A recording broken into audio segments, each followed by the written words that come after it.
Cara, eu considero já que eu sou um pouquinho um dinossaurinho da programação, né? Já tô há 15 anos no mercado, então faz bastante tempo. Eu passei por várias áreas diferentes, eu passei desde manutenção de computador até servidores, gestão de rede, também implementação da rede, né, em ambiente físico. Depois eu fui para a área da programação e desenvolvimento, trabalhei com front-end, back-end, um pouquinho só de mobile. Na verdade, mobile eu cheguei mais a estudar do que a implementar algum projeto na prática, né? Mas trabalhei bastante com back-end, também trabalhei com IoT durante quase 2 anos e agora estou na área de desenvolvimento de jogos, né? Além de também já ter passado muito por banco de dados, porque além de eu estar executando hoje, né, estou criando hoje o meu estúdio de games, eu também trabalho paralelamente como professor de faculdade e também trabalho como engenheiro de dados numa startup que analisa dados na área de educação. Então, sou aquele cara que é bem generalista, né? Já fiz um pouquinho de tudo e além, claro, de também trabalhar muito tecnicamente com essas coisas, também já gerenciei pequenas equipes, desenvolvi produtos, cara, fez um monte de coisa diferente. E como é que você teve esse primeiro contato realmente com tecnologia, que o bichinho da programação ali te pegou? Ah, cara, pior que essa foi. Eu fui obrigado pela minha mãe. Assim, não tinha jeito, assim, ela falou pra mim, ó, se você quiser namorar debaixo do meu teto, você vai ter que fazer um curso de informática. E aí não teve jeito, aí eu comecei fazendo web design, mas aí depois ela me obrigou a fazer suporte e manutenção de computadores, e aí depois do curso técnico de informática. Você Aí se eu parece, quisesse... você parece ser daquela época dos famosos cursos de informática básica, informática avançada, digitação, Dreamweaver, na web design, Flash. Pior Já que pegou? no web design a gente tinha Dreamweaver, mas aí depois, não, depois na parte de manutenção, assim, era realmente abrir computador, mexer em placa de Aham. vídeo. Na verdade, nem tinha placa de vídeo naquele tempo, né? A placa de vídeo era toda integrada na placa-mãe. Mas mexer no processador, no chipset, sabe, trocar pasta térmica, identificar problemas comuns, esse tipo de coisa, sabe? E só que aí durante um desses cursos eu tive uma disciplina de programação. E a minha mãe ela era da área da polícia civil. E ela sempre trouxe pra mim alguns problemas da Polícia Civil e entre eles alguns problemas de inteligência. E aí eu lembro que eu tinha algumas ideias meio loucas assim para resolver esses problemas, porque eu sempre gostei muito de ficção científica. E aí, sabe, tá assistindo Star Wars, algum filme por aí, você vê alguma tecnologia muito maluca, sabe? E eu pensava, cara, pra fazer aquilo, o que que tem que saber fazer? Ah, tem que programar, beleza. Aí eu comecei meio que a pensar em coisas doidas de ficção científica. Como é que eu poderia desenvolver e programar isso? Eu lembro que para eu me interessar por área de tecnologia, programação, foi muito porque assisti um filme chamado Minority Report, com o Tom Cruise, né? Onde tinha. Eu não lembro de cabeça como é que era, acho que era uma tecnologia onde tinha uns videntes que ficavam num tanque de água, e aí tinha um computador que ficava verificando as memórias deles, umas coisas assim. Aí basicamente a polícia conseguia ver o crime antes dele acontecer. Aí eu pensei, cara, como é que a gente poderia implementar isso na vida real, né? E aí que eu conversei um dia com a minha mãe e ela me deu uma ideia, poxa, você poderia pegar dados da polícia e analisar isso através de estatística, né? Eu nem sabia o que era estatística, mas eu comecei a pensar nisso e aí eu comecei a pensar, poxa, como é que eu implementaria isso? E aí foi ali que eu comecei a despertar um pouquinho essa vontade de programar. Porque a programação permite fazer tudo, né? Eu já trabalhei com segurança pública, porque esse projeto eu levei ele para frente, eu cheguei a ter conversas, quase vender para a Secretaria de Segurança Pública do Estado, aqui do Rio Grande do Sul, mas também já trabalhei um pouquinho com saúde pública, com arquitetura, com, enfim, uma série de coisas. Então, essa que é a parte legal da tecnologia, né? Acho que desde muito cedo eu consegui ver que dá para aplicar a programação e tecnologia para tudo que você imaginar. Então foi isso que mais me despertou e mais me desperta até hoje. A curiosidade também e a paixão por tecnologia. É fazer o que quiser. Tenho amigos que trabalham com biologia na área da tecnologia. Cara, olha que incrível, né? Eu mesmo hoje trabalho com educação na área da tecnologia, analisando dados. Ah, por que, que o Joãozinho aprende mais rápido do que o fulaninho? Ah, qual que é a diferença entre eles? Ah, qual que é o tipo de perfil de cada aluno numa sala de aula e como é que a gente pode dividir os grupos de uma maneira que fique mais interessante para os alunos que estão ali naquela classe, sabe? Então, esse tipo de coisa é muito legal. E há um tempo atrás, isso já existia, só não tinha tecnologia suficiente para a gente conseguir implementar, né? Mas já existiam pessoas que estavam pensando sobre esse tipo de coisa. Bacana. Você tinha aquela curiosidade de saber como as coisas funcionavam por debaixo do pano. Uma curiosidade, como é que foi, qual foi o plano de estudo, ou como você elaborou o plano para conseguir entrar e conseguir seu primeiro emprego? O que você chegou a estudar? Qual o plano que você elaborou? O primeiro emprego para programar ou para manutenção, assim, de computador, esse tipo de coisa? Primeiro, pode ser os dois. O primeiro para contato, o primeiro plano que você teve para entrar na área da tecnologia no geral, e depois que você acabou segmentando para a área de programação. Ah, legal. Então, antigamente tinha muito mais espaço do mercado, né? Hoje, cara, assim, vai ver ali uma vaga para, sei lá, engenheiro júnior, nossa, pede 1 milhão de coisas. O que hoje é pedido para um júnior, antigamente era pedido para um sênior, né? E antigamente era muito mais fácil entrar no mercado, justamente porque tinha muita demanda e poucas pessoas qualificadas. Ninguém sabia o que era programação, o que era tecnologia. Hoje em dia todo mundo conhece IA, conhece um monte de coisa. Mas aí lá atrás nem tinha muito planejamento. Você começava a estudar, já tinha alguém te oferecendo emprego. Lembro que quando eu comecei a fazer um curso de manutenção de computadores, logo no primeiro dia teve um cara que chegou lá dizendo: galera, quem chegar ali até o final do curso e tiver interesse, vou deixar aqui meu cartão, entre em contato comigo, todo mundo que quiser, da turma inteira. Tinha acho que 8 ou 9 pessoas na turma, mais ou menos. Todo mundo que passar aí quiser trabalhar na área vai ter espaço. Mas porque tinha muitas empresas com muitos computadores e poucas pessoas para dar manutenção nesses computadores. Então foi bem fácil, bem tranquilo, né? Entrar no mercado. E depois que eu entrei no mercado, depois que você entra no mercado, você começa a criar um networking e fica bem fácil de você conseguir migrar de uma área para outra. Tanto é que para a área da tecnologia também não foi tão complicado assim. Para a área da programação, aliás, não foi tão complicado porque já tinha as pessoas que poderiam me indicar para as vagas, né? Pessoas que conheciam meu trabalho. E aí, o primeiro emprego mesmo que eu tive para programar foi na área uma empresa chamada Compasso, aqui na minha cidade. Hoje essa empresa se chama Compass, ela tem mais ou menos uns 3 mil e poucos funcionários. Tem funcionário aqui no Brasil, nos Estados Unidos, também algumas cidades da Europa, assim, uma empresa bem grande.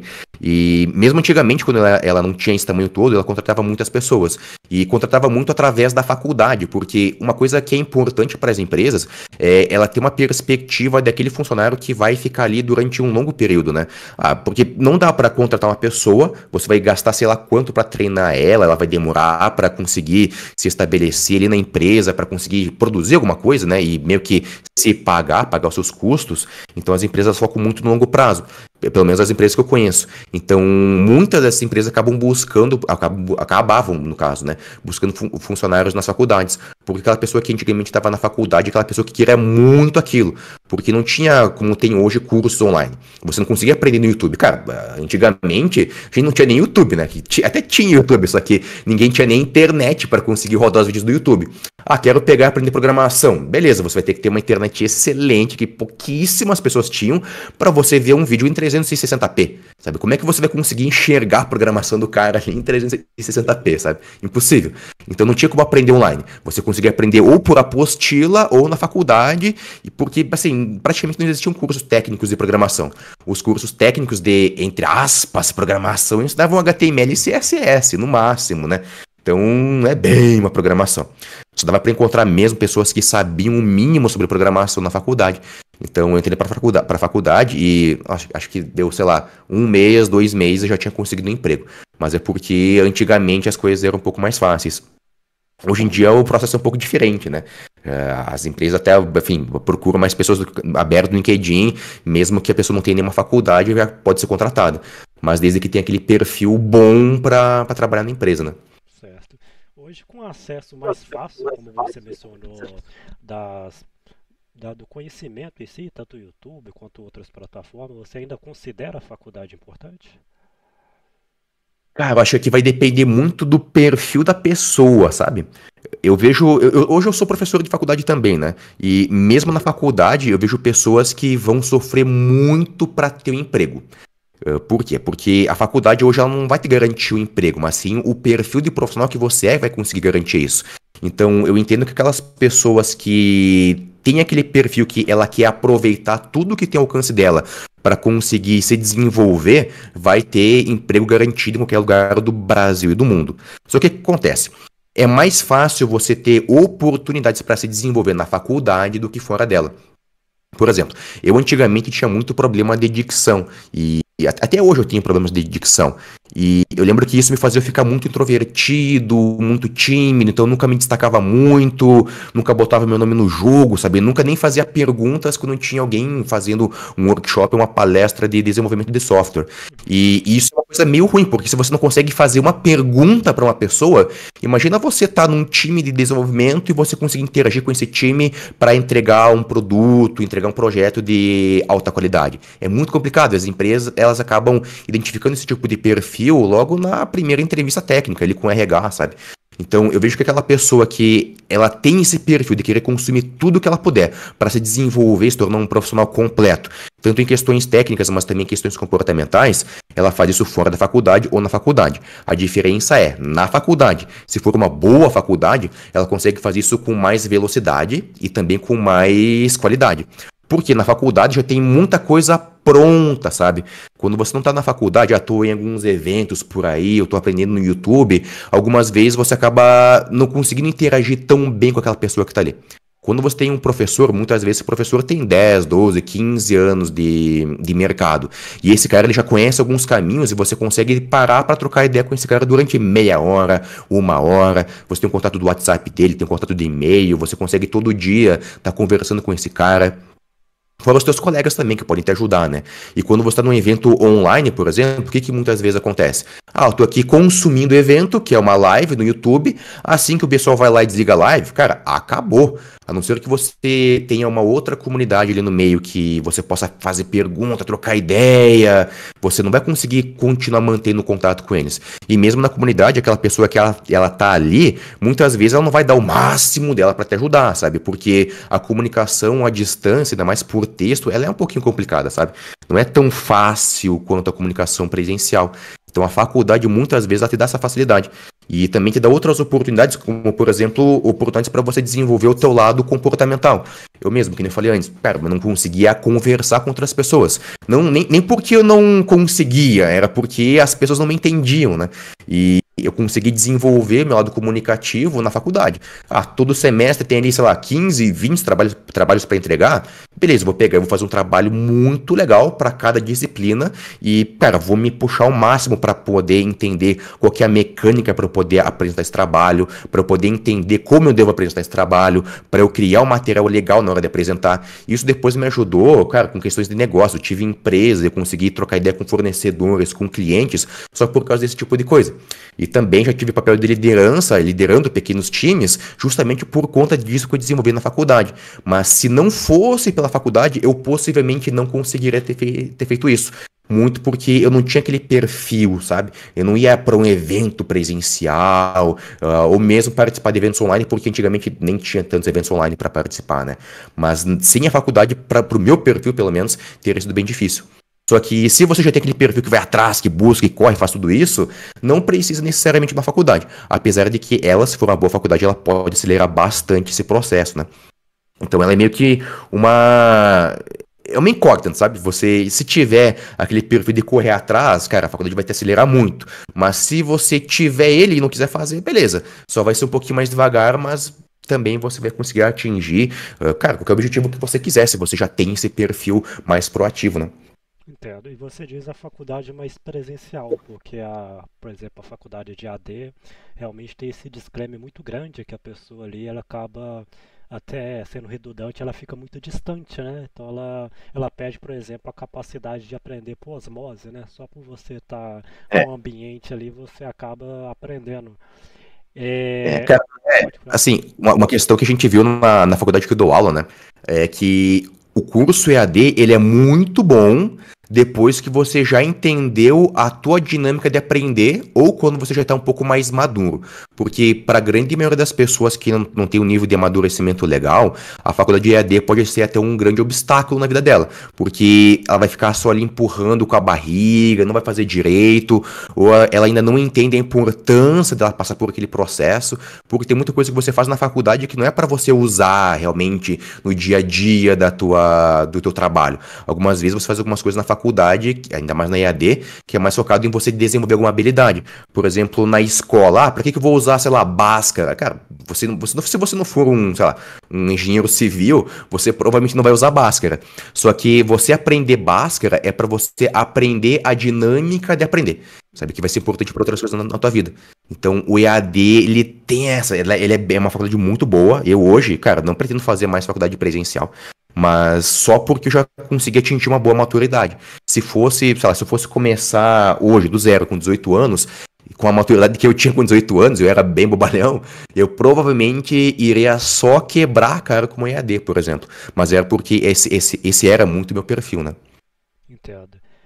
A faculdade, principalmente, ele tem esse ponto de a pessoa, por exemplo, ela recusa, até negligencia a faculdade, por ela tá querendo algo mais técnico, algo mais rápido, que já vai ajudar ela a entrar no mercado, aí acaba tendo aqueles famosos formandos pelo YouTube. No entanto, a faculdade acaba, ela tem um grande potencial da faculdade, ela fornecer essa contribuição da pessoa estabelecer uma base sólida dos fundamentos, que é justamente o que ajuda a pessoa a resolver problemas complexos. Por exemplo, tinha muitas pessoas que somente aprendem no YouTube quando se deparam com algum problema, algum problema que ela precisa resolver e não tem a solução no YouTube, por exemplo, ela não sabe o que fazer, justamente porque ela não estabeleceu aquelas bases sólidas, aqueles fundamentos que ajudaria a resolver problemas complexos e até entender que o importante na programação é justamente sua lógica, os fundamentos, porque a tecnologia ela está em constante mudança, né? E o que vai te ajudar a resolver os problemas complexos é justamente o fundamento. E eu acabei aprendendo isso da pior forma, porque eu acho que também era uma dessas pessoas que eu sempre fui autodidata, então eu comecei naquele famoso curso em vídeo do Guanabara, fui caminhando com as próprias pernas, só que quando eu recebi minha primeira oportunidade como desenvolvedor .NET, à medida que a complexidade das tasks ia aumentando, eu via que, poxa, eu estava me afundando, eu estava entregando, mas não conseguia resolver. Quando eu comecei a dar alguns passos para trás, acabei fazendo EAD, como você mencionou, mas já um pouco mais maduro, já tendo a concepção do que eu precisaria. Ao estabelecer uma base sólida e tendo essa oportunidade de entrar na área de jogos, eu vi, opa, agora as complexidades das tarefas que são me destinadas vão aumentando, mas tudo bem, eu estou sentindo agora que eu estou evoluindo, estou dando conta, e eu acho que é muito por conta desse disclaimer que você mencionou. É, Cara, pode tem um falar. nome, né? A gente chama de desenvolvedor full esterco. Que é tipo assim, quando tu só aprende pelo YouTube, o que geralmente a galera faz? O pessoal vai, vou aprender pelo YouTube, mas você não utiliza um método de estudo. Você só faz o quê? O cara tá fazendo ali assim no YouTube, eu vou copiar aqui e vou rodar. E é isso aí. Então Verdade. você aprendeu, na verdade, a copiar, você não aprendeu a resolver aquele problema. E se você utilizar um método de estudo, vai ficar mais fácil você aprender realmente a resolver o problema. Só que se você só copia, realmente, você só aprende a copiar, né? E aí que vem o dev full esterco, que é aquele cara que faz merda no front e faz merda no back, sabe? E aí que começa isso. E, cara, realmente, como você falou ali da questão do aumento da complexidade, ainda mais em game dev. Cara, enfim, fiquei há mais de 10 anos na área da programação web, e quando eu migrei pro desenvolvimento de jogos, eu vi muita gente que tá aprendendo a desenvolver, tá programando e tal, e tá seguindo esse processo de aprender a copiar e colar. Só que na área de games, cara, eu acho games muito mais difícil de desenvolver do Verdade. que web, por exemplo. Mas muito mais. Você pega uma web ou um mobile, é um fluxo, né? O cara apertou nesse botão, vai disparar tal coisa, que dispara tal coisa, que faz tal coisa, é uma coisa de cada vez. Mas tu pega em jogos, é tudo ao mesmo tempo. Aí você bota mais animação junto, a animação tem mais alguma outra função que acontece lá, e tem o áudio, tem um monte de coisa junto, é muito mais complicado, sabe? E aí vejo que a galera vai por um caminho que vai mais dificultar a vida deles do que facilitar. Tanto é que, cara, quantas pessoas eu já não vi nos últimos tempos, alguns servidores aí de programadores de jogos, galera, assim, com muita frustração, às vezes tendo burnout. O cara com 19, 18 anos tendo burnout. Cara, nossa, pra mim isso seria impraticável, né? Mas por quê? Porque eu vejo que aquela pessoa, apesar de ela estar muito nova, ela aprendeu do jeito errado. E aquilo ali tá meio que influenciando a vida pessoal dela, tipo, tá influenciando o psicológico dela. Mas só por causa de uma questãozinha super simples, que foi ela aprender da maneira errada, né? Verdade. Muitas vezes a pessoa que só copia e cola ali do YouTube, ela não está aprendendo, ela só está certificando que a pessoa que está ensinando, que ela que sabe, né? E também tem um disclaimer muito grande da área dos jogos para a área da web, além dessa parte da complexidade lógica ser maior, também tem que você acaba se pegando muitas vezes tendo que fazer cálculos matemáticos quando o jogo é um pouco complexo, principalmente em jogos de física, então exige muito esses fundamentos que talvez até a própria faculdade ela acaba te fornecendo e a pessoa ali que fica só no YouTube ou se formando ali no conteúdo, ela acaba não conseguindo desenvolver esse lado de solucionar o problema complexo por conta própria, através da lógica em si, né? É verdade. E muitas vezes, quando uma pessoa tá aprendendo desse jeito, ela fica muito estigmatizada só com aquela tecnologia. A Verdade. maioria das pessoas que eu já conheci que fez isso, eu sou programador JavaScript, e acabou. Uhum. Mas vamos, tem uma oportunidade muito boa aqui, mas é em Java. Mas, pô, não sei, eu quero ficar só no JavaScript. Ou pior, às vezes ficar só no mesmo framework, né? Eu mesmo já cometi muito esse erro. Eu lembro que lá atrás eu programava muitas coisas com automação, então fazia tudo do zero. Que era assim que acontecia, que era antigamente, não tinha frameworks de automação como tem hoje. E aí eu fazia tudo do zero, e a primeira vez que eu fui aprender um framework, eu aprendi aquele framework, e eu fiquei acho que uns 2 ou 3 anos focado só naquele mesmo framework.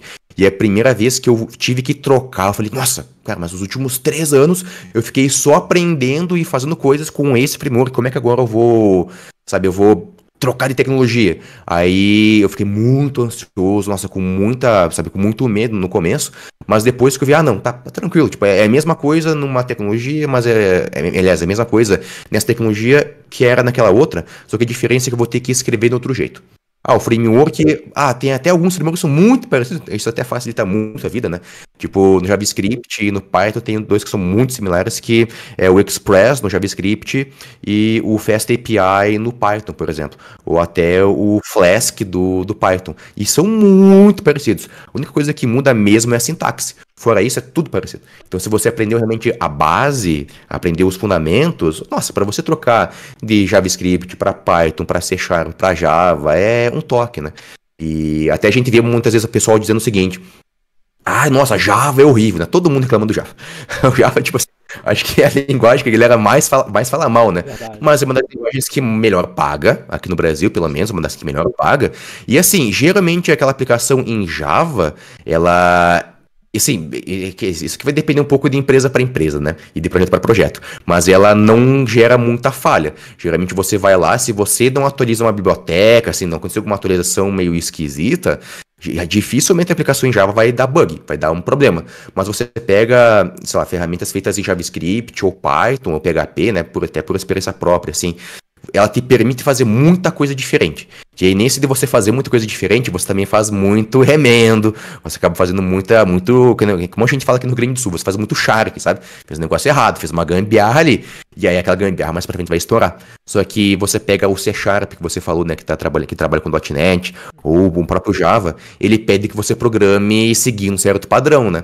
Tanto é que as provas de certificação em Java não é de você, programe tal coisa em Java, não. Não é isso. É qual que é o padrão de projeto, qual que é o fluxo que você tem que implementar para resolver um problema assim. Então, é meio que te obriga a você entender o problema e usar alguma coisa já estabelecida para resolver aquele problema. E, claro, né, criar algumas alterações de acordo com a situação. Só que você pega outras tecnologias, tipo, pega o JavaScript, eu nunca vi o pessoal abordar esse tipo de assunto na comunidade do JavaScript, ou mesmo na do Python. Geralmente é como, tem que saber que os fundamentos, ok, aí depois cada um faz o jeito que quiser. Sabe? Então aí gera muito problema. Mas é essa questão, tipo, desse impacto, enfim, dessa briga entre o fundamento versus, eu tô aprendendo aqui, copiando de alguém, sabe? Vejo que tem muito disso acontecendo no mercado hoje em dia. Verdade. A arquitetura do framework em si, geralmente, elas são bem parecidas, né? Por exemplo, quando eu estudava Uhum. .NET, era bem parecida ali com o modelo MVC do Laravel. Agora que eu estou em Unity e agora que eu comecei a estudar o Unreal também, né? A Zend tem uma arquitetura bastante parecida. Aproveitando esse disclaimer, você é do time generalista ou especialista? Precisa dizer que eu gosto muito mais da ideia do generalista. Eu fiquei muito tempo só no back-end, né? Back-end de sistemas e tal. Full, assim, é especialista. Uhum. Só que aí, uma hora eu pensei o seguinte, cara, e se por alguma razão essa área der algum problema e tiver menos espaço no mercado para esse tipo de profissional lá no futuro, sabe? Então eu comecei a me tornar um pouco mais generalista, apesar de eu não gostar de front-end, não curto front-end, não sei explicar, mas tipo assim, aquela questão de, ajusta aqui, bota esse negócio do lado esquerdo, sabe? Deixa alinhadinho, bonitinho. Assim, eu sou muito, eu acabo tendo que usar muito Bootstrap quando eu vou programar front-end, que daí ele faz todo o trabalho pra mim. Claro, fica tudo igual, né? Sempre, mas é o que eu, enfim, acabo meio que minha muleta. Mas eu gosto mais do generalista, muito por causa da estratégia de possibilidades. Cara, toda hora eu fico recebendo propostas diferentes e eu percebi que boa parte das propostas que você recebe depois que você já está um bom tempo no mercado não tem relação com a tecnologia que você dominou. A não ser que seja alguma proposta muito específica. Por exemplo, agora recentemente eu recebi uma proposta para trabalhar com jogos de realidade mista. Então, a não ser, só que esse caso foi uma coisa muito específica, até porque tem poucos profissionais dessa área aqui no Brasil. Eu mesmo não conheço essa área, mas como eu entendo ali de programação de jogos, já estou há 4 anos migrando para jogos, eu fui chamado para trocar uma ideia com um cara ali. Só que para outras oportunidades, nunca teve relação com a tecnologia que eu dominei. Tinha relação com o meu perfil. Eu sou uma pessoa que eu exerço um pouco mais de liderança, se liderar um time pequeno. Se eu precisar me virar, eu posso me virar. Eu não fico, sabe, nervoso, ansioso quando eu me deparo com algum bug que eu vou ter que ficar 1 dia, 2 dias resolvendo, por exemplo. Eu também consigo resolver problemas mais rápido, eu consigo entender a situação mais rápido. Então, esse tipo de coisa foi o que me atraiu para novas oportunidades. E aí, por conta disso, eu vi que, cara, se eu conhecer mais de coisas diferentes, eu também vou ter mais possibilidades de trabalho, porque, cara, se não é a parte técnica que está me chamando para esses trabalhos, é meu perfil pessoal, meu perfil comportamental, então eu posso dar um pouquinho de tudo. Isso aqui também vai me ajudar a migrar de áreas para áreas, né? Então tem essa questão de que depois que você fica um pouco mais velho, é o teu perfil que vai atrair outras empresas, porque a empresa sabe que é o seguinte, cara, se eu botar ali o Alfredo para trabalhar com front-end, vai trabalhar com front-end. Se a gente precisa agora de um projeto que tenha que ter alguém que vai trabalhar com back-end em Python, ele vai conseguir fazer. Se a gente mudar agora para um projeto que vai ser em C#, ele vai fazer também. Então, a ideia geral é o seguinte, eu sei que eu posso contar com o Alfredo. Então, não é que, tem um projeto aqui que é com .NET, eu vou chamar o Alfredo. Sabe? Então é uma coisa um pouco mais com relação ao teu perfil, sabe? O perfil comportamental do que o técnico. Então, só por isso que eu entendo o Open, né? Isso é uma visão bem pessoal. Eu entendo que hoje é por isso que é tão interessante ser mais generalista. Mas também tem outra questão, a questão de risco, né? Eu tava vendo que, cara, tem algumas áreas que elas podem ser totalmente automatizadas. Eu lembro que antigamente eu era o que a gente chama hoje, o que a gente chamava, né, do webmaster. Webmaster, assim, dá para fazer um paralelinho com o full stack. Só que o webmaster, ele fazia o quê? Ele tinha que entender do hardware, tinha que montar o servidor, tinha que dar manutenção do servidor. Deu um problema na memória RAM, o cara tem que saber trocar a memória RAM, tem que saber configurar o servidor, tem que abrir as portas, tem que configurar o IP, aí tem que fazer o back-end, o front-end, né? Back-end, sei lá em qual linguagem, o front-end em HTML4, CSS2, tinha que fazer o banco de dados, tinha que fazer tudo, né? Só que muito do que eu lembro que existia antigamente, hoje em dia já é completamente automatizado. Eu vejo hoje, por exemplo, o Docker, né, que é uma tecnologia para infraestrutura. Nossa, assim, o Docker sozinho, ele automatiza 90% de muita coisa que levava, às vezes, mais de 1 mês para fazer lá em 2010, 2011, 2012, sabe? Então, as coisas vão sendo automatizadas. E se você talvez foque só em uma tecnologia específica, de repente você vai aprender muito sobre só aquilo lá, vai passar o tempo e você começa a ficar um pouco para trás, sabe? Então, também vejo que tem esse outro lado. Tocando nesse assunto de área de risco, você acredita, por exemplo, que hoje o front-end estaria na berlinda dessa área de risco, com o avanço da ascensão da inteligência artificial? Isso é uma coisa bem difícil de responder, sabe? Porque já faz um tempo que eu vejo algumas ferramentas que elas não desenvolvem todo o front-end, só que elas fazem muito do trabalho que o cara do front-end tem que fazer. Eu lembro que eu vi um tempo atrás, até tentei procurar esses tempos, mas não consegui encontrar. Até estava lá no meio da faculdade, acho que foi 2014, 2015. Eu lembro que tinha um cara desenhando no quadro branco uma interface gráfica. E aí, ao mesmo tempo, tinha um notebook com a câmera ligada, que ele olhava aquele quadro branco e ia criando um código em HTML e CSS, replicando exatamente o mesmo tipo de formato que tinha lá que o cara estava desenhando. Isso foi em 2014, 2015. Hoje em dia tem, enfim, a gente já pede pro ChatGPT, ele vai lá e implementa tudo para você, por exemplo. Só que o que eu acredito? Que nenhum profissional de tecnologia, de programação vai ser substituído. Só que é inevitável que vai precisar de menos profissionais no futuro. Uhum. Porque a nossa complexidade vai estar muito alta. Então, querendo ou não, todas as áreas, eu acho, pelo menos, vão ter muito menos oportunidades de trabalho.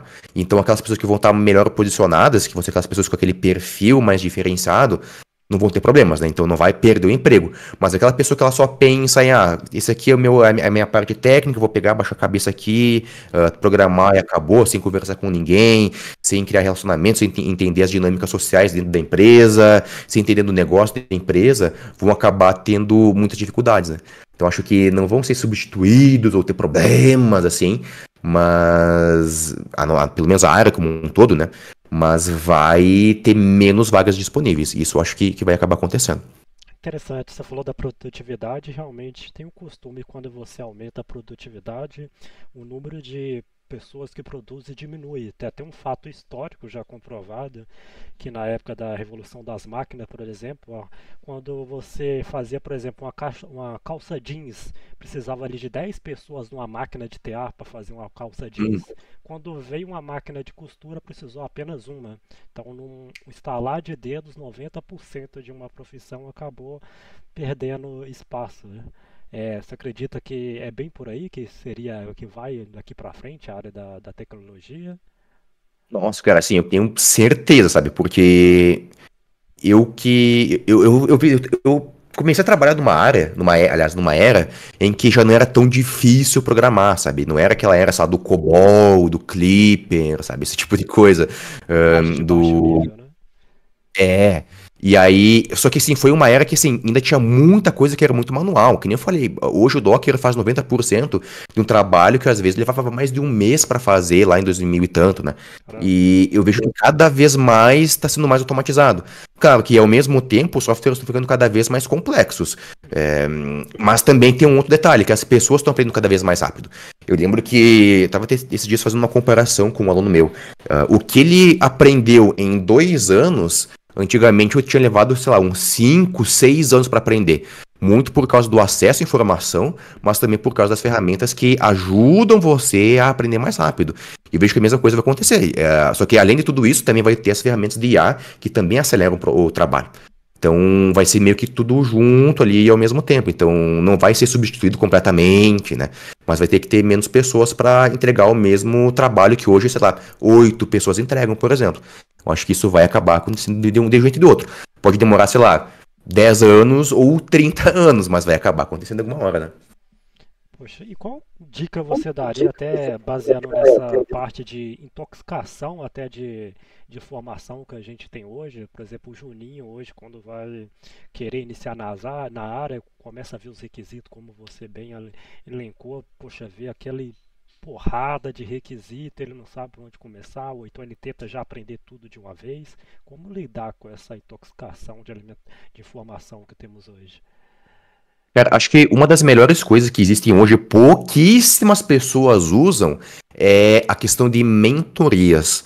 Eu vejo vários projetos no YouTube, enfim, na internet, até aqui no Discord, Uhum. que fazem mentorias profissionais. Que é assim, eu tô, sei lá, comecei a estudar há um ano aqui, tô um pouco indeciso, tô com alguns problemas e tal, eu quero, sei lá, conversar com algum profissional que tenha mais experiência sobre isso para que essas pessoas elas possam te ajudar a entender melhor o perfil que você tem, qual que é o seu momento de carreira, para que área você pode seguir, porque eu acho que cada pessoa é bem única, sabe? Eu mesmo, por exemplo, qualquer coisa que eu for aprender, eu levo alguns meses. Eu tenho, sei lá, alguns alunos meus que podem aprender alguma tecnologia que eu não conheça muito mais rápido do que eu, por exemplo. Só que isso é uma coisa bem pessoal minha. Só que esse tipo de coisa é o que acaba definindo o nosso nível de ansiedade para fazer aquilo, né? Nossa, abri aqui uma vaga no LinkedIn, tem um zilhão de requisitos, você fica pensando, nossa, eu nunca vou conseguir alcançar esses objetivos aqui, vou ter que aprender um milhão de coisas e tal. E muitas vezes, cara, você pode aprender algumas daquelas coisas e se candidatar mesmo assim e a empresa gostar do teu perfil. Por exemplo, porque hoje em dia tá bem difícil conseguir encontrar bons profissionais, sabe? E bons profissionais não são aqueles profissionais que são só técnicos, porque a realidade é que se você cara, se você sentar a bunda na cadeira e você se dedicar, você vai aprender.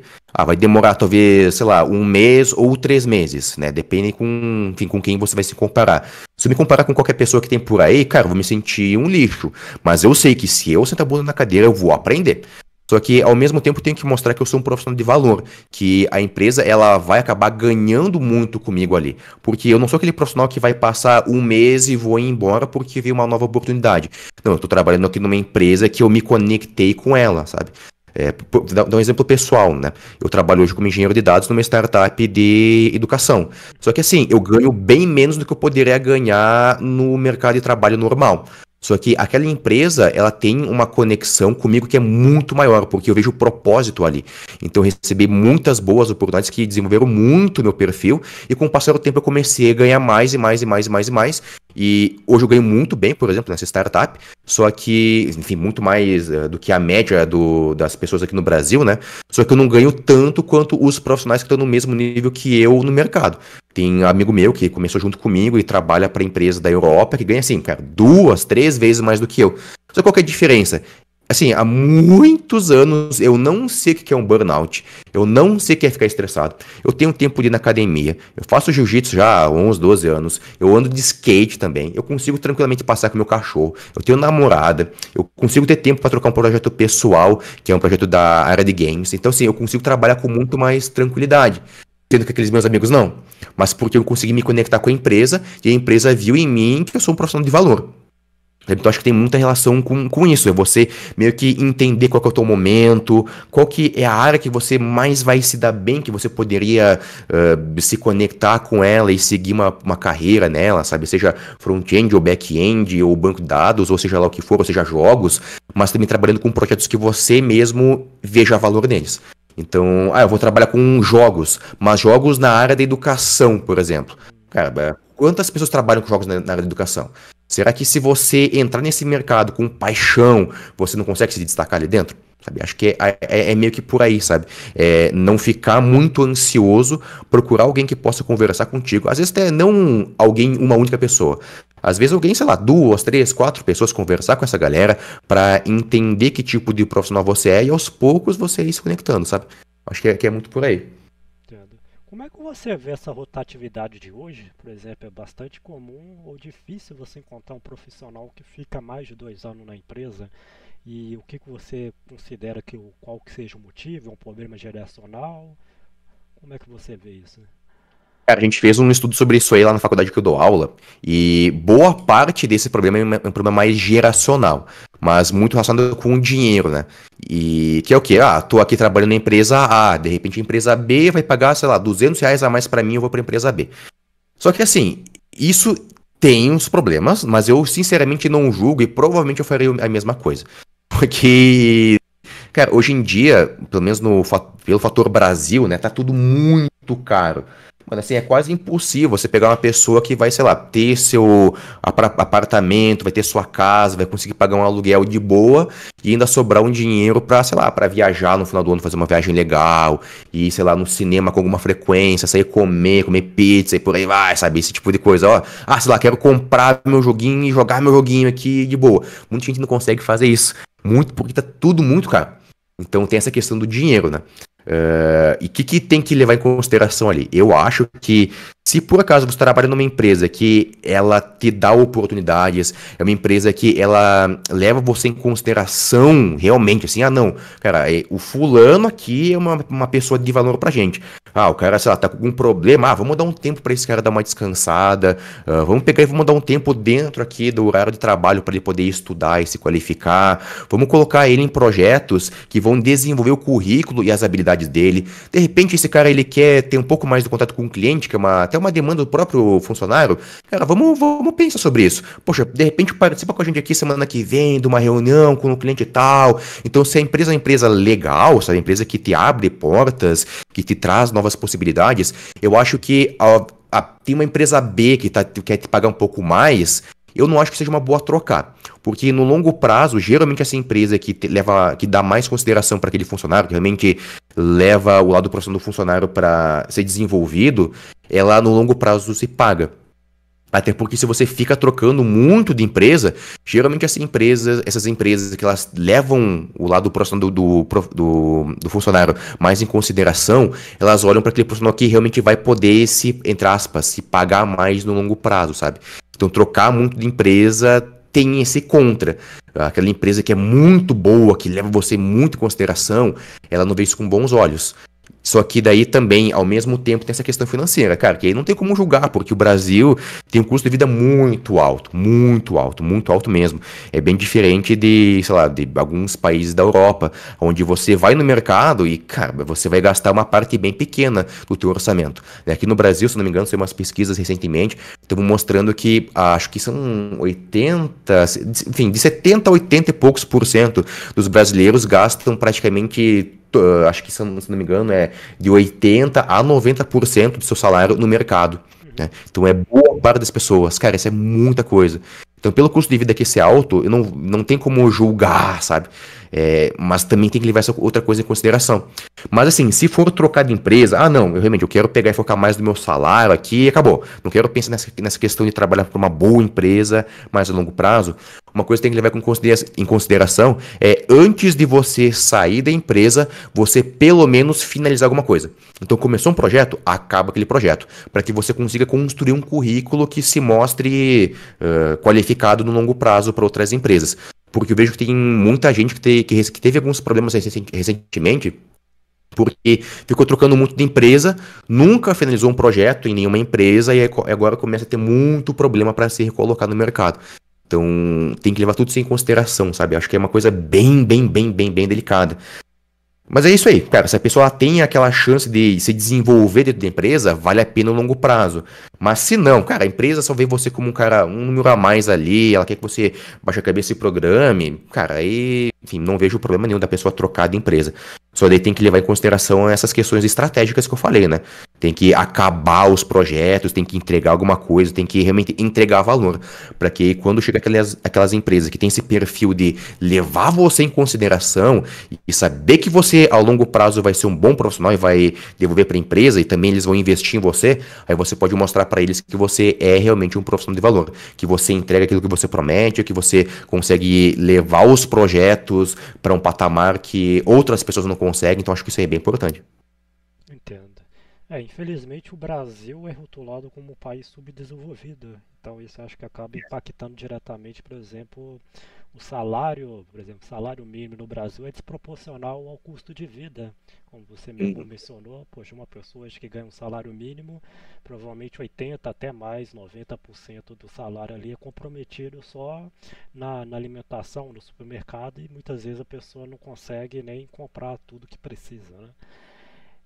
Hoje, vendo esse cenário, você acha viável, por exemplo, eu vejo muito o Brasil hoje, o Brasil atual, como um exportador de mão de obra qualificada. Uhum. Infelizmente é muito comum a pessoa hoje, quem é realmente qualificado, ela acabar optando por um cenário internacional. Tem um amigo meu que falou até uma frase até forte que fala, poxa, aqui no Brasil as pessoas às vezes preferem contratar quem se submete a receber menos e não quem é mais qualificado.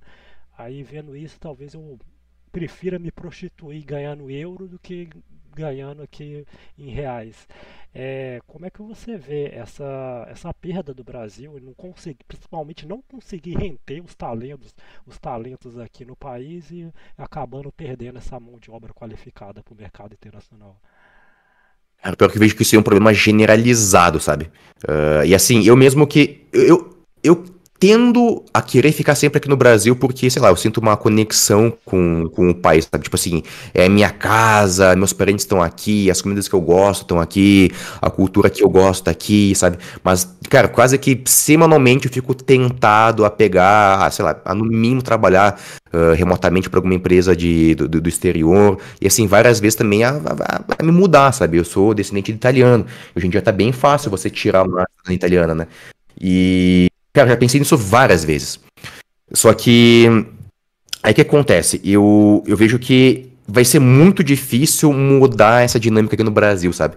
É por isso que cada vez mais eu fico mais e mais tentado a me mudar, a trabalhar em outro país. Muito porque aqui no Brasil, eu vejo que é um problema bem generalizado pelo que é um problema no sistema tributário. Quando a gente olha para o custo no Brasil, por que as coisas são caras no mercado?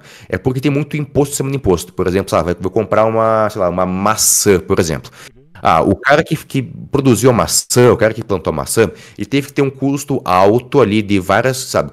O cara teve que comprar uma máquina. Essa máquina tinha um monte de imposto em cima dela. Ele tem que fazer uma manutenção nessa máquina. Essa manutenção vai ter um monte de imposto ali em cima. Ele teve que pegar e transportar essa máquina. O pneu do carro, do caminhão, do sei lá o que ele usou para transportar aquilo, tem um monte de imposto em cima daquilo lá. E por aí vai. Então meio que gera uma cadeia de imposto, sabe? Uhum. Então, desde o cara colocar a semente no solo até essa maçã chegar ali na fruteira e te vender, em cada operação tem um pouquinho de imposto. Mesmo quando você vai fazer a transação, tô pagando aqui a fruteira para que o dinheiro seja transferido para conta dela. Ali no meio tem um monte de imposto envolvido. Então você vai colocando imposto sobre imposto, as coisas ficam caras.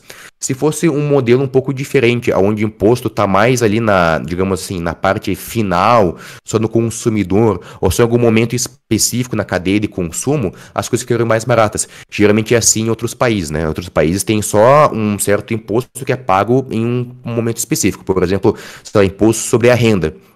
Na maioria dos países, a boa parte do imposto é imposto sobre a renda. Então, se você ganha mais, você paga mais. E esse imposto sobre a renda, ele é alto, ele é bem mais alto do que aqui no Brasil. A diferença é, todos os produtos e serviços são muito mais baratos.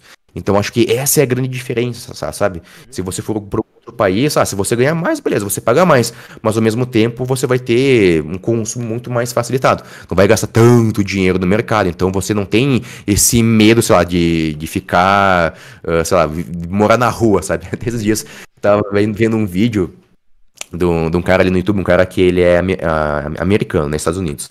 Ele tava falando assim, cara, assim, não esquenta, se você tá com tanta idade e tal, em tal situação, você não vai viver na rua se tal coisa acontecer. Só que aqui no Brasil é diferente, cara. Aqui no Brasil, se você segue o mesmo modelo dele, você vai viver na rua, porque, cara, você não vai ter grana pra pagar o teu aluguel, vai ter problema pra se alimentar e por aí vai, tudo, sabe? Então, vira meio que uma bola de neve, sabe? Você, talvez, beleza, não vai, sei lá, talvez morar na rua seja um exagero, mas você vai passar por momentos muito difíceis.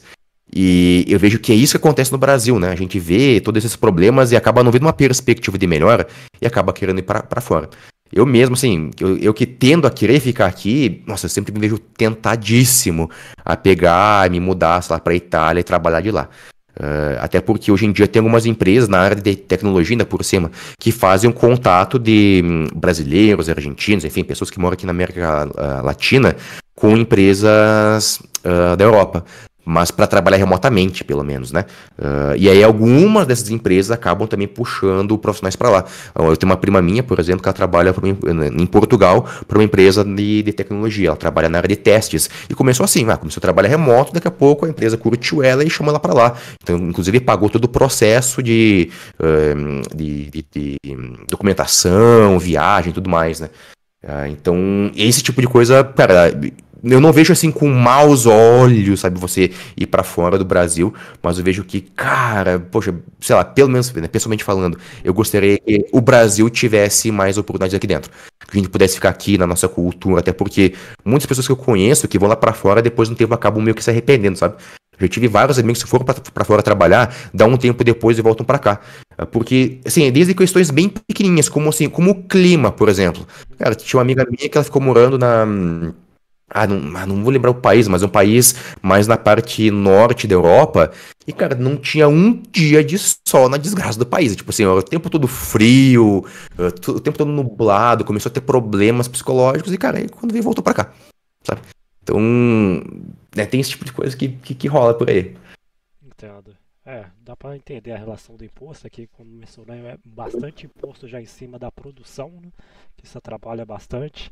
E o brasileiro em si é bem visto lá fora, por exemplo, a gente aqui é muito, talvez outro lado, como não gosta muito de trabalhar, tem muito feriado, mas lá fora mesmo a gente até fazendo comparação como uma nova Índia, né? Uma pessoa que trabalha bastante, dedicada, uma mão de obra bastante que principalmente os Estados Unidos, ela vem visando muito. Mas me fala um pouco mais sobre você, Fernando. Você, principalmente os seus projetos agora como desenvolvedor de jogos e até mesmo o seu canal. Cara, agora eu tô tentando migrar completamente para a área de desenvolvimento de jogos. Eu tô com um estúdio chamado Pop Game Studio, pop.game, se alguém quiser procurar aí no Google, que é o site de agora, né? Que o objetivo, assim, objetivo bem humilde, né? Eu quero simplesmente que esse estúdio se torne a maior referência brasileira de desenvolvimento de jogos. Eu quero criar um modelo de negócio que não é diferente dos outros, né? Eu quero criar meus próprios jogos sem fazer outsourcing, que é aquele momento onde você aceita um projeto de fora e, sei lá, você vai programar aqui a interface gráfica de jogo tal, a barra de vida do não sei o quê, ou programar por inteiro o jogo de alguma outra empresa. O que eu quero fazer é com que, enfim, tô mirando, por exemplo, em Nintendo, em Ubisoft, empresas que criam do zero seus próprios jogos e também distribuem eles, né? Só que é bem difícil fazer isso. Mas eu quero fazer isso com uma certa rentabilidade e focando bastante no longo prazo. Também focando bastante em relacionamento com streamers, com criadores de conteúdo, também com os profissionais certos. Recentemente, por exemplo, eu fiz uma seleção de animadores. Cara, entrevistei mais de 20 animadores, escolhi a dedo aquele animador assim, perfeito pro jogo e que eu sinto que a longo prazo o cara vai estar comigo ali, sabe? E por aí vai. Eu também tenho um background com empresa, já tive empresa de desenvolvimento de software, então eu também tenho um background de gestão empresarial. E tenho muito contato com investidores, com coworks, empresas que trabalham com investimento, aceleração de empresas. Então eu quero criar a minha própria empresa, mas não focando nos jogos, eu quero focar muito na marca da empresa. Sabe quando, por exemplo, você joga um jogo que todo mundo sabe o nome do jogo, mas ninguém sabe o nome da empresa? Sim. O jogo tá muito legal, tá, mas quem que fez? Ninguém sabe. Quando vai sair um jogo da Nintendo, todo mundo diz, cara, é um jogo da Nintendo. Independentemente do que a Nintendo vai lançar, todo mundo já tá ali de olho porque o jogo da Nintendo. Inclusive, a Nintendo mesmo, enfim, sei lá, a própria Ubisoft a gente vê ela fazendo isso. Por mais que nos últimos anos a Ubisoft erre bastante, a gente vai ver que todo mundo diz, cara, vai lançar um jogo novo da Ubisoft. Mas por quê? Porque tem um histórico de bons lançamentos, tem um histórico de qualidade ali, que vem vacilando nos últimos anos, mas, cara, tem um histórico ali, né? Então, meu objetivo é mirar nessa mesma direção. Ter jogos que a pessoa, ela joga e diga, uau, isso aqui foi feito no Brasil, cara. Sabe, tipo assim, tanto é que a base da empresa, assim, é o efeito uau. É tipo assim, comecei a jogar e, uau, isso aqui tá muito legal. E a partir de começar a criar uma marca. Então a ideia não é tanto focar no jogo, não é focar só na parte empresarial, é focar realmente na marca do estúdio. O GTA 6 agora que tá lançado já tem muito disso, né? As pessoas certamente vão comprar a SEGA só sabendo que é a Rockstar que tá lançando o jogo. É isso aí, cara, eu sei que a Rockstar vai lançar uma coisa de qualidade, vai lá e compra, né? Pode dar errado? Você pode dar errado, né? Pode ser uma bomba dali, mas vai gerar uma grande decepção. Quanto maior a expectativa, maior a decepção, né? Tem dessa. Mas se você entrega dentro daquilo que você tá prometendo, cara, eu vejo que tem como fazer isso. Só que o que é difícil qual que é a parte difícil de fazer isso? É que aqui no Brasil o mercado de jogos ainda é bem pequeno, né? Então a gente tem poucas pessoas qualificadas, tem pouco investimento ainda, mas se a gente for olhar para alguns modelos de negócio por aí, por exemplo, a Team Cherry, né? Os desenvolvedores lá do Hollow Knight e também agora do Silksong Song. Cara, são um ponto fora da curva. Mas isso é um ponto fora da curva, porque eles acertaram muito com aquele jogo, sabe? Tem muitas empresas que, assim, eles meio que dão uma sorte. A gente fez aquele jogo viralizou e a partir dali a empresa ficou conhecida. A ideia da Pop é fazer isso de forma já estratégica. É pensar em, cara, como é que eu vou fazer para criar um ecossistema de qualidade? É trazer a comunidade para perto, é trazer os streamers para perto. Como é que eu faço para que eu possa ajudar o streamer a se desenvolver e ao mesmo tempo no futuro esse cara ali possa também colaborar com a Pop nos jogos que ela está desenvolvendo, sabe? Então a ideia é construir uma marca bem focada nisso, é focar em comunidade, é focar na entrega de qualidade do jogo. Eu tento fazer isso em tudo que eu estou desenvolvendo até agora, é focar em qualidade. Eu vejo que tem muitas empresas aqui no Brasil que focam em quê? Quero fazer um jogo muito pequeno, né? E aqui esse aqui tem um papo meio espinhoso, né? Por quê? Cara, se você for fazer um jogo, sabe, um jogo grande, você falou agora do GTA. Vou fazer o GTA brasileiro. A gente sabe que isso é inviável, né? Mas jogos de escopo grande, geralmente a gente tem essa... cara, escopo grande, você vai conseguir entregar isso, mas ao mesmo tempo tem uma questão que é o seguinte: o que é um escopo grande para cada pessoa? Ah, você fazer um jogo que, sei lá, tem uma mecânica de combate, movimentação em plataforma e uma loja. É um escopo grande? Não é um escopo grande, né? Ah, vai ter uma fase que é muito grande, tem alguma dinâmica ali complicada de desenvolver. O que é escopo grande para cada pessoa, né? E eu vejo que acontece uma coisa aqui no Brasil que não acontece em outros países. Que é o seguinte, a comunidade de desenvolvimento de jogos aqui do Brasil sempre foca muito nessa questão de, cara, faça um escopo pequenininho. Uhum. E daí eu entrei na comunidade e eu começo a ver uma galera que tá há 7, 8, 9 anos fazendo jogo pequenininho. Uhum. E não tá conseguindo viver daquilo lá. Ah, o cara faz o jogo pequenininho dele e ao mesmo tempo trabalha, sei lá, mobile lá pra Sim. empresa X. É, o Brasil, É, o mercado é gra- mobile, né? Praticamente 90 das empresas de jogos no Brasil foca no mercado mobile, né? é. E aí, tipo assim, você nunca faz o jogo que você quer fazer, você nunca cria a equipe que você quer criar, você nunca cria a marca que você quer criar, sabe? Você fica sempre naquela expectativa de que uma hora vai, uma hora vai, uma hora vai. Mas e passa 5, 6, 7 anos, a galera tá no mesmo patamar. E algumas vezes, eu não sei se isso é uma coisa planejada, sabe? Porque eu vi muita gente vendendo curso de jogo pequenininho. Ah, compra aqui meu curso agora, sabe? E continue fazendo jogo pequeno. Eu vejo que isso acontece bastante. Só que daí eu olho para algumas empresas fora do Brasil, né? Porque eu sou formado em sistemas de informação, que tem um pé bem forte em administração também, ali de tecnologia. A gente faz muito benchmarking e também analisa muito a história e as estratégias de outras empresas, né? E então, o cara da administração ele faz isso, ele analisa estratégias, faz benchmarking, analisa histórico, identifica o mercado, enfim, faz uma série de coisas nesse sentido. E eu vejo que empresas de fora do Brasil que conseguem criar esse modelo de negócio que é, eu faço aqui meus próprios jogos e meus jogos eles vendem bem. É aquele tipo de empresa que ela cresce de uma maneira financeiramente estável, sem ficar arriscando muito, mas ela vai lá, ela faz protótipos, ela conversa com investidores, ela entende que uma publisher não é um malvadão que vai roubar o meu estúdio ou vai me escravizar.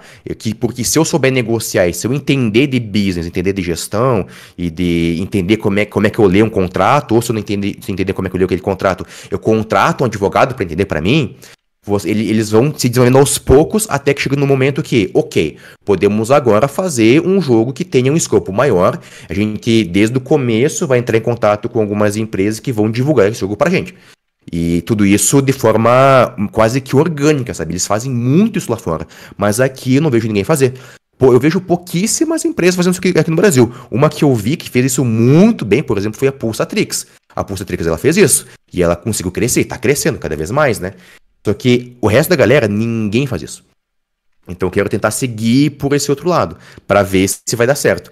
Tenho certeza que vai dar? Não sei. Não tem como saber, né? Não tem uma receita de bolo. Só que eu quero seguir um padrão diferente, porque eu não quero ficar, como muitos que eu tô vendo por aí, sei lá, tá 10, 12 anos fazendo um joguinho pequenininho que só quem joga é a galera da comunidade. Eu sou um game dev que faz jogos pra game devs estudarem, darem uma olhada e darem feedback. Esses game devs, eles jogam, sei lá, durante 5, 6, no máximo 10 minutinhos, fala alguma coisa do jogo e acabou ali, sabe? O jogo ele dá uma Só bombada compra por um porque é mês. brasileiro, né? É brasileiro, É, vou comprar só porque é brasileiro, não necessariamente porque o jogo é bom. Até seria interessante como é que você vai enfrentar esse desafio de implementar essa mentalidade. Por exemplo, tem um exemplo agora recente do 171 que veio com essa proposta, poxa, de sair de fora da casa e fazer um jogo grande, o famoso GTA brasileiro, que inicialmente ainda sofreu bastante preconceito, algumas pessoas acusando até de golpe, porque inicialmente eles precisaram arrecadar algum recurso. Hoje já está consolidado, provavelmente já até consegue ali, já está recebendo uma boa quantia já de pela Steam. Como é que você pretende lidar com esse grande obstáculo até mental do brasileiro de aceitar uma proposta de, opa, o pessoa realmente quer fazer um jogo grande, um jogo realmente até de, por exemplo, eu, pelo menos de cabeça aqui, eu acho que não existe nenhum jogo brasileiro que em toda a história que concorreu aos melhores jogos do ano com alguma empresa, né? existiu só alguns estúdios outsourcing que concorreram, né? Que nem aquela. Celeste. Isso, que nem o do tipo, da galera do Celeste. Como é que é uma empresa, acho que é Canadá. da região Nordeste, agora eu não lembro o nome, acho que é Extremely OK. Não, Extremely OK acho que quem desenvolveu. Enfim, mas eles fizeram a parte artística, né? Acho que foram os únicos mesmo. É que aí tá, é aí que vem aquela questão do que é um jogo grande, né? Uhum. Pra mim, por exemplo, o jogo grande é aquele jogo que ele é simples, mas ele impacta o jogador. Se a gente for observar, Interessante. por exemplo, cara, o próprio Celeste, ele é um jogo grande. Qual que é a parte difícil de fazer o que a galera do CS fez? É você implementar aquela quantidade de levels. Cara, tem level pra caramba, né? Essa é a parte mais difícil. Mas fora isso, a movimentação não é nada que em, sei lá, 1 ano, 2 anos, alguém trabalhando ali full time não consiga implementar. Muito disso aí já tem tudo pronto na internet. Por exemplo, você vai lá, baixa um asset que implementa aquele mesmo tipo de movimentação. Então, o jogo grande é um jogo que ele é bem planejado. Então, assim, ele vai ser muito bem planejado, ele vai ter uma pré-produção muito bem definida. Na hora de você fazer a produção, você saber exatamente o quanto ele vai custar. Quer dizer, saber exatamente quanto vai custar é muito difícil, né? Ninguém acerta isso 100%, nem empresas gigantes com muitos funcionários só para pensar em orçamento vai conseguir acertar. Mas tem uma previsão de gastos muito bem definida e saber muito bem qual público aquele jogo vai alcançar. Então, para mim, um jogo grande, ele tá relacionado a isso, sabe? Por exemplo, um dos jogos que eu quero desenvolver, ele é super simples. Ele não é muito diferente, por exemplo, de... deixa eu pensar aqui, algum jogo que seja similar. Não é muito diferente, por exemplo, de um Celeste, só que muito menorzinho e com uma dinâmica de combate. Assim, é um ambiente que ele é muito menor, é um ambiente que é um level que é muito, muito, muito, muito menor do que o Celeste. Só se movimenta pro lado, pra cima e pra baixo, jogo 2D, e só que ele tem uma dinâmica de combate diferente.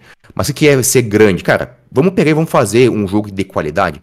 Em vez de eu fazer muita coisa com baixa qualidade, vamos fazer um jogo menor, mas com nível de entrega muito alto. Então as animações vão ser muito boas, eu vou contratar um excelente sound designer para fazer os sons do jogo, vai ter um bom compositor para fazer aquilo ali. Eu quero pegar e contratar, sei lá, uma orquestra para pegar e tocar música, vamos fazer. A gente tem que pegar e, sei lá, gastar a mesma quantidade para produzir o jogo, para também divulgar o jogo, bora fazer. Que é uma coisa que a galera aqui do Brasil não se liga, mas todo tipo de produção, geralmente quem se liga mais disso são as pessoas que já trabalharam na área de desenvolvimento web, acabaram chegando em algum cargo de liderança, assim, e participaram de reuniões de marketing. Geralmente você gasta a mesma quantidade que você usou para desenvolver o jogo, ou para desenvolver o produto em geral, para você divulgar. Então, cara, você gastou, sei lá, 40 mil reais para desenvolver o jogo, você vai gastar outros 40 mil para publicar por aí. E você não vai publicar em 1, 2 lugares, certo? Você vai pegar e vai colocar para streamer jogarem, você vai colocar pra galera do TikTok, do Instagram, você vai colocar pra galera do YouTube que faz vídeos de 10 minutos, pra galera que faz vídeos de meia hora, e por aí vai. E nisso tudo você vai gastar uma quantidade bem grande de dinheiro. Só que tudo isso tem que ser planejado. Planejado em quê? Em você também ter uma expectativa de retorno, né? Então você também tem que alinhar isso aí com investidores, tem que saber como é que você negocia isso. Então começa a entrar numa área mais de mercado do que de desenvolvimento. Mas o que acontece no Brasil? A gente tem um mercado muito pequeno, muito, muito, muito pequeno. Então a maioria esmagadora das pessoas sabe só desenvolver. Não sabe fazer negociação, não entende de business, na verdade, né? Ou acha que entende de business. Eu vejo alguns vídeos aí na internet de uma galera que às vezes nem tem empresa de jogos e fica ouvindo aquilo lá e acha que entende de business, mas não na prática, sabe? Porque na prática sempre é diferente. Eu vejo que é muito por aí, sabe? Os jogos que eu quero desenvolver, eles não vão ser, nossa, não vai ser tipo um GTA. Eu nunca vou fazer um jogo que nem o GTA, impossível. Só que eu quero fazer jogos que eles façam o seguinte, cara, o cara começou a jogar e vai dizer, cara, que jogo massa, eu vou zerar esse game aqui. Ou, sabe, um jogo que ele tem um começo, um meio, um fim, e o cara vai ficar, sei lá, 4, 5, 6 horas jogando. Tem pouquíssimos jogos brasileiros que a galera fica, sei lá, 12 horas jogando. O objetivo é esse. O jogador, né? Até tem um descreme muito grande nessa expectativa de retorno, porque, ironicamente, o mercado brasileiro é o segundo maior mercado do mundo que consome jogos, né? Então, como é que a gente não consegue aproveitar essa alta demanda que a gente tem no nosso próprio país? É verdade, né? E, cara, isso sempre foi uma coisa que me pegou, assim, cara, por que a gente também não tem uma baita de uma indústria de desenvolvimento? Porque assim, eu só vou abrir minha própria estúdio porque não tem nenhum lugar pra trabalhar. Né? Lá no começo eu pensei, cara, que massa, quero trabalhar pra alguma empresa que desenvolve jogos. Aí eu fui olhar aqui no Brasil, assim, 99% faz jogo de vício pra ficar farmando em cima de AdSense, né? Clica aqui nessa propaganda, assista o vídeo completo e você vai ganhar uma estrelinha a mais aqui, uma vidinha a mais pra continuar o jogo, sabe? A maioria que consegue pagar funcionários faz isso. E aí o restante faz outsourcing pra fora, em jogos que... beleza, você tá trabalhando com o jogo, mas não é aquele jogo que você quer fazer, sabe? Que você se sente feliz por desenvolver. E aí a minoria faz esse tipo de jogo. Aí o que eu quero fazer também é me encaixar nessa minoria. Eu quero fazer, criar um estúdio que faz aquele jogo que você vai sentir orgulho de trabalhar, assim, aquele jogo que você vai mostrar pro teu cônjuge, sabe? Vai mostrar pro teu pai, pra tua mãe, pro teu namorado, namorada, vai mostrar pros teus amigos, cara, olha só, eu trabalhei nesse jogo aqui. Dá Olha orgulho, que né? jogo legal. É, que isso aí que dê orgulho. E também que não dê burnout na galera, né? Que também é uma coisa que rola direto na área de games. A galera começa ali a trabalhar e dá burnout, né? Porque é muito, muito corrido. Então, a ideia ela é bem audaciosa, é criar um ambiente onde vão ser desenvolvidos jogos que vai dizer, cara, uau, que jogo massa, vou zerar esse jogo aqui, vou ficar, sei lá, 6 horas jogando, 4 horas jogando, até zerar. E também que não sugue os desenvolvedores até as últimas, né? Poxa, eu gostei muito dessa sua proposta de desenvolver jogos que retêm o jogador, né? Sair um pouco dessa proposta de jogo, a pessoa só pensa em monetizar o jogo, de reter o jogador ali através de monetização. Hoje que está muito na moda jogos de cassino, né? Então, principalmente sair dessa bolha de fazer jogos só pensando ali em até escamar o jogador e trazer jogos mais pensando em um legado, talvez que dê orgulho para a indústria brasileira, que consiga aprender o jogador. E aproveitando, falando do seu canal, que quase você não falou, podia falar um pouco do seu canal que você começou agora? Cara, eu tenho um canal, né? Se só procurar Fernando Pôssera Pinheiro no YouTube, que vocês vão encontrar por aí. Ele, cara, é um canal que eu comecei ele na pandemia, na verdade, porque durante a pandemia, enfim, a gente ficou trancado em casa, e aí todas as palestras acadêmicas e também outros tipos de palestras mais de mercado que a gente tinha que fazer, tinha que ser no YouTube, né? Fazendo live. Porque eu participo muito de comunidades. Já participei do Google Developers Group da minha cidade, também já liderei uma chamada Things Hacker Team, que a gente fazia encontros técnicos em bares, em pubs. Então a gente tomava um chopp enquanto comia hambúrguer, batata frita e trocava ideia sobre tecnologia até 11 horas da noite, por exemplo. Então muito disso a gente acabou fazendo em lives. Aí eu abri lá o canal. Só que daí recentemente eu peguei e migrei para a área de jogos, né? Cara, até que tá crescendo bem o canal. Eu tô focando bastante em qualidade lá. Assim como eu quero focar em qualidade no meu estúdio, também quero focar em qualidade no canal. Deixa eu ver, são 7 vídeos que já atingiu 1.000 e poucos, né? Acho que 1.020, não, 1.019 inscritos. Tem mais E aqui no canal na parte de baixo, mas não necessariamente isso aí. não, Tem muito, e tem o quê? Ele tem vídeo sobre beacons, por exemplo. Beacons é da área do IoT, né? Da internet das coisas. Que é lá de alguns cortes e coisas que eu comecei a fazer lá no meio da pandemia.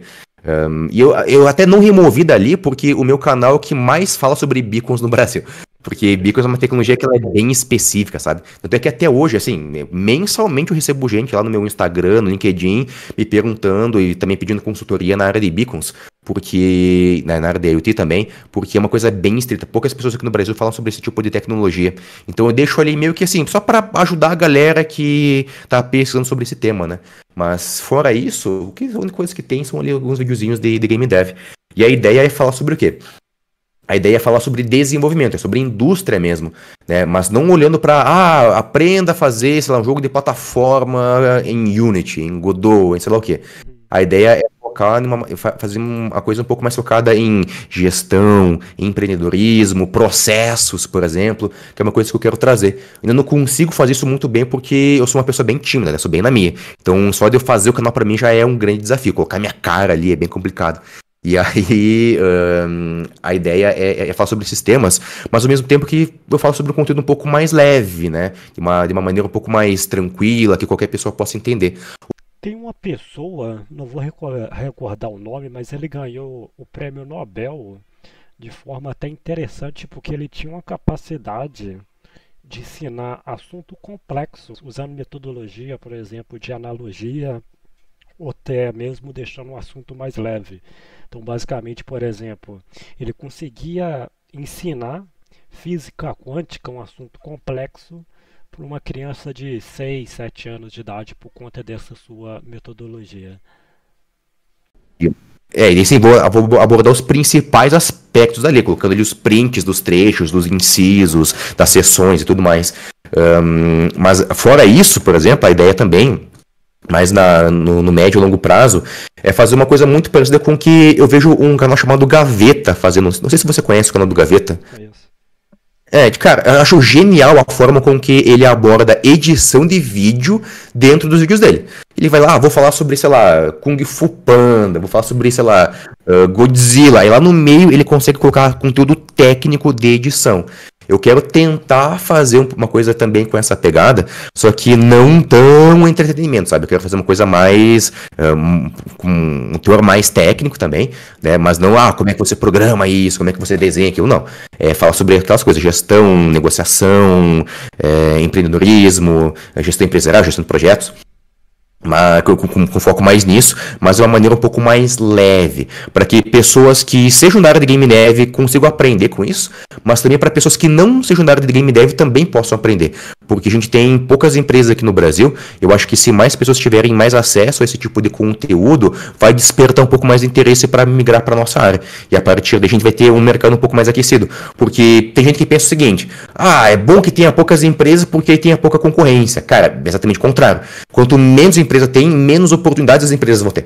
Então, quanto mais empresas tiverem, vai ter mais investimento, vai ter mais gente olhando para aquilo lá, vai ter mais concorrência, vai ter mais mão de obra qualificada, vão ter mais eventos com mais qualidade. Então você consegue crescer e consegue viver daquilo. As pessoas não tem que ter medo de concorrência, de eu vou roubar meu trabalho, vou roubar meus clientes. Ninguém vai roubar seus clientes se você entregar com qualidade, né? Então, mas se tiver mais empresas, fica mais fácil para você fazer negócio. O ambiente de negócio fica mais interessante. Porque, cara, tem muita gente que olha pro mercado de game dev pensando, eu quero fazer os meus jogos, né? Com uma visão muito artística. Quero viver aqui da minha arte. Mas também você tem que pagar os boletos, né? Então, tem que ter um ambiente de negócio propício, sabe? Então eu quero fazer isso com o canal. A ideia é compartilhar esse tipo de conhecimento de jeito meio leve, focando em qualidade, enfim, também, claro, a partir dali, também chamar um pouquinho de atenção pro meu estúdio, né, para que tenha pessoas que possam me ajudar a testar os jogos, a criar, enfim, os jogos do jeito que a própria comunidade achei legal. Então o objetivo principal é aquela coisa da comunidade que eu falei, porque eu sempre me envolvi muito com comunidades, só que de forma presencial. Daí agora eu tô começando a explorar um pouco mais esse ambiente online. Mas, cara, é bem difícil, mano. Nossa, eu sou um cara muito tímido, sabe? Então, todo vídeo que eu faço, cara, chega no final, eu tô exausto, mano. Tipo assim, querer trocar ideia nós dois aqui, pra mim é bem de boa, sabe? Eu consigo trocar ideia, assim, no 1 a 1, super tranquilamente. Mas quando é pra pegar e fazer alguma coisa na internet, é muito difícil pra mim. Assim, eu sinto mais facilidade em fazer uma palestra pra 170 pessoas, que eu já fiz algumas vezes, do que trocar ideia com galera, sabe? Isso, trocar ideia com a galera, assim, na internet. Eu não sei porquê, mas a internet me deixa ansioso, cara. Eu não sei explicar, mas, eu tenho essa parada, sabe? Eu vi, você mesmo, que tem um monte de vídeo ali no YouTube, cara, eu não sei como é que tu consegue, cara, eu fico muito nervoso. Na hora de gravar, na hora de publicar. O que eu faço, geralmente? Eu vou ali, coloco o vídeo, cara, eu fecho o YouTube, sabe? Eu deslogo do negócio aqui, viro as costas e vou embora. Só os primeiros 3 dias, assim, eu fico em toque, ninguém me encontra. Eu meio que me escondo debaixo da cama e não saio de lá. Eu fico com muito receio, muita vergonha, sabe? Mas, eu não sei explicar, mas isso acontece direto comigo. Eu acho que é algo com o tempo também, né? Eu acho que à medida você vai criando desenvoltura, você vai pegando o jeito, o gosto pela coisa. Eu achei interessante uma coisa que você falou, que era as pessoas às vezes têm medo da concorrência, mas muitas das vezes a concorrência ela proporciona uma melhora na qualidade do produto. Então, para o cliente em si é muito bom quando tem concorrência, né? Por exemplo, temos agora a nossa EA Sport aí, que ela basicamente reina sozinha ali no mercado de simulador de jogos de futebol E aí faz o que é, né? O famoso, as pessoas falam que é cassino para criança, né? E isso acaba você vendo que a qualidade dos jogos deles acaba piorando com o tempo, porque eles acabam ficando nessa zona de conforto por não ter alguém ali, um concorrente que força ela a proporcionar uma melhor qualidade nos produtos delas, né? É bem isso aí. E só que daí aí geralmente acontece o que? Não vou compartilhar minha ideia com o pessoal, não quero que tenha outras pessoas aqui no mercado, porque senão vai ter gente para roubar meus clientes. Isso não vai acontecer, né? Acho que a única forma de alguém roubar alguma coisa tua é se você não seguir os processos profissionais, sabe? Por exemplo, na área de jogos, se você for fazer um jogo que tem uma, sei lá, uma pegada de. Tem um game design, né, uma dinâmica de jogo muito interessante ali. Ou tem uma história muito legal. Alguém pode roubar e fazer, obviamente. Mas se você registra a marca daquilo, ninguém vai te roubar, sabe? Mas claro, aí você registrar a marca, você tem que entender sobre gestão empresarial. Qual que é a importância de eu registrar a marca? Como é que eu registro a marca, né? Então, vou criar um jogo, por exemplo. Cara, se eu não registrar a marca daquele jogo, de repente tem um outro estúdio que vai lá e pode usar a mesma logo, pode fazer uma continuação do teu jogo, por exemplo, pode fazer um monte de coisa e você não pode nem reclamar, sabe? Porque você não registrou a marca. Mas se você registrar, tá tudo certo, tá tudo tranquilo. Mas claro, também tem questão de custo, né? Para você registrar alguma coisa que no Brasil vai mais ou menos uns R$ 2.300. Então também tem que entender do quê? Cara, como é que eu vou conseguir dinheiro para fundar isso daqui? Vai ser do trabalho que eu tenho no dia a dia, que eu, sabe, vou economizar para botar grana ali? Ou vou ter, sei lá, um sócio, ou vou negociar com investidores privados, ou com publishers, né? A galera tem muito medo de publisher. Cara, publisher, você só tem que ter medo dela se você não conseguir ler um contrato e interpretar ele. E assim, mesmo pessoas que conseguem ler e interpretar vão até contratar um advogado que vai te cobrar, sei lá, uns R$ 300 para te dar uma consultoria, por exemplo. Mas de repente você vai ali, gasta R$ 300 e, cara, ganha, sei lá, R$ 70.000 ali num contrato com uma publisher, por exemplo. Ou até mais, sei lá, R$ 200.000, não sei. Então, só tem que entender do que. Cara, eu não tô tocando só um jogo. Se eu quiser pegar e viver disso, também tenho que tocar um negócio. A não ser que eu seja um freelancer, né? A não ser que, sei lá, eu só queira fazer freelas por aí pra galera e não criar um jogo mesmo, né? E não criar uma empresa, aí sim. Mas se não, se você quiser criar jogos pra valer, viver disso, só tem que entender um pouquinho mais de gestão empresarial.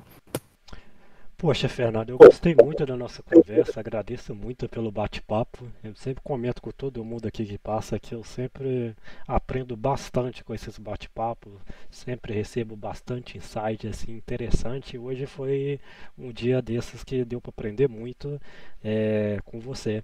Eu queria que você despedisse da galera, mas também deixasse aí o convite para a pessoa acessar seu canal ou qualquer outro site, ou sabe, conhecer mais a sua empresa. Por favor. Pô, legal. Cara, também curti muito essa nossa troca de ideia aqui, porque acho que tem pouca gente fazendo isso, né? Tem poucos canais, poucas pessoas divulgando a área do game dev aqui no Brasil. E, cara, acho que quanto mais. Como a gente falou antes, né, cara? Quanto mais tiver, melhor vai ficar para as pessoas poderem se capacitar.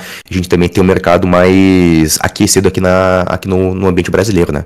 Então, poxa, também parabéns aí pelo canal, pela iniciativa. E tá muito bem estruturado, tá muito legal. Cara, enfim, quem quiser pegar e ver o que eu faço, procurar Fernando Posser Pinheiro no YouTube, vai encontrar ali meu canal.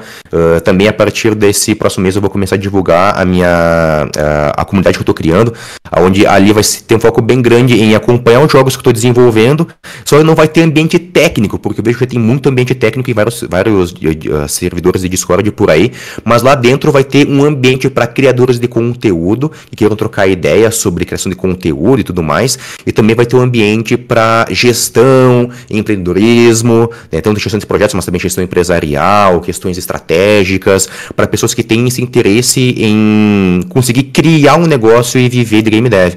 E claro, tem também quem quiser pegar e trabalhar, né, como freelancer, mas de forma um pouco mais estratégica. Então vai ser um ambiente bem legal para isso. Ainda não está 100% formado, né, estou ainda construindo essa comunidade. Até o Alfredo está super convidado para participar lá. Até já estou conversando hoje com outras pessoas, porque essa semana eu vou começar a criar o ambiente para criadores de conteúdo. Então também se tiver mais alguém aí que cria conteúdo, né, seja para Instagram, TikTok, YouTube, quiser aparecer lá para trocar uma ideia, para a gente poder crescer todo mundo junto, né, porque acho que a maioria dos criadores de conteúdo aqui do Brasil ainda são pequenos, porque como a gente não tem um mercado tão grande, a gente também é pequeno, né. Então quem quiser ir lá, enfim, pra gente trocar ideia e crescer junto, aí tá bem convidado, tá? Pô, massa. É isso aí. Obrigado.